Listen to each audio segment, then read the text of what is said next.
मैं चाहता है कि इसको ना भूले, बल्कि और चर्चा करके आगे ले जाना चाहिए। कुछ पॉलिटिकल इशू होते हैं, विवादित होते हैं, उसमें अपना अपना मत होता है, लेकिन जब अपना पहचान धरोहर का बात करते हैं, अपने इतिहास, अपने प्राचीन इतिहास का जब बात करते हैं, तो उसमें तो कोई विरोधाभास होने का संभव नहीं होना चाहिए। इसलिए मैं आपको सबसे पहले तो ये बताना चाहता हूं कि पहली बार हमको ऐसा महसूस हो रहा है कि भारत सॉफ्ट पावर के रूप में भी बहुत ताकतवर राष्ट्र के रूप में उभर के आया है। हार्ड पावर का तो मैं जिक्र नहीं करूंगा अभी। हार्ड पावर में आप जानते ही हैं, मिलिट्री पावर होते हैं, बहुत चीजें होते हैं, लेकिन जब सॉफ्ट पावर का बात करते हैं तो हमारा पहचान, खास करके जो हमारा कल्चर, भारत का सॉफ्ट इमेज, ये आज के रूप में एक चरम पर है। क्योंकि आज के दिन में प्रधानमंत्री ही नहीं, हम भी किसी भी राष्ट्र में, किसी भी देश में जाते हैं तो भारत से आया है ये बताने से ही लोग बहुत ही इज्जत भाव से हमको देखते हैं और बात करते हैं। ये हम सब महसूस करते हैं। एक आम भारतीय भी जब आज भारत से बाहर जाते हैं यही महसूस करते हैं। इसका कारण ये है कि जो हमारा भारत का इतिहास है उसको सामने में लाया है। दूसरी बात, भारत एकजुट हो गया है। एकजुट, एक सूत्र में बांटने का जो कार्य किए हैं, इसके वजह से भारत एकजुट है।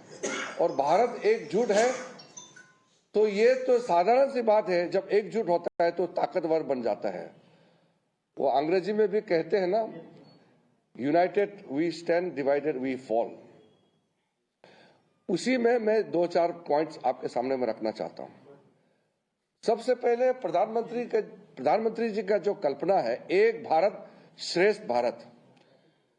एक भारत श्रेष्ठ भारत के तहत पूरे भारत को एकजुट, एक सूत्र में बांधने का जो काम किए हैं, उसमें प्रमुख रूप से मैं जैसे नॉर्थ ईस्ट से आता हूं, ये माना जाता है कि कृष्ण भगवान, उनका स्वयंवर हुआ, शादी हुआ था रुक्मिणी के साथ, और रुक्मिणी को माना जाता है बिस्मक नगर अरुणाचल प्रदेश में है। तो ये तो हम लोग लेख में पढ़ते रहते थे, लेकिन उसको जमीन पे उतारने का काम किया है मोदी जी ने। अब आपको मालूम होगा, हर साल अरुणाचल प्रदेश से बारात जाते हैं। वो जो स्वयंवर होते हैं माधवपुर गेर, द्वारका में, गुजरात, तो एक्सट्रीम ईस्ट जहां से सूर्य उदय होता है अरुणाचल प्रदेश, और जहां सनसेट होता है, सूर्यास्त होते हैं, गुजरात। तो इसका थीम को समझिए। आज अरुणाचल प्रदेश के बारे में अगर कोई कुछ कहेगा तो ये सीधा सीधा आता है कि ये तो प्राचीन काल से भारत के साथ जुड़े हुए हैं। तो अरुणाचल प्रदेश अभी भारत का हिस्सा नहीं है, नाम बाद में भला रखा हो, लेकिन प्राचीन काल से भारत का अभिन्न अंग रहा है। तो ये चीज को प्रधानमंत्री ने कितने सुंदर से दर्शाया है कि पूर्वोत्तर के लोग और अरुणाचल के साथ साथ जितने भी नॉर्थ ईस्ट के स्टेट्स का मुख्यमंत्री और गवर्नर हर साल माधवपुर गेर जाता है, पोरबंदर से पास में, आप लोग को मालूम होगा। और मैं जब गया तो माधवपुर गेर में लोग खुले दिल से स्वागत किया हमारे लोगों को कि ये अरुणाचल प्रदेश से भारत आया है। पूर्व भारत, उत्तर पूर्व भारत से बारात आया है, ऐसा करके स्वागत किया। तो इसका महत्व इतना ज्यादा है। तो इस तरीके से जैसे अभी काशी और तमिल संगम जो बनारस में चल रहा है, तमिलनाडु के अंदर में कुछ लोग ऐसे चीज करते हैं जिससे वो नॉर्थ इंडिया से दूर महसूस करें।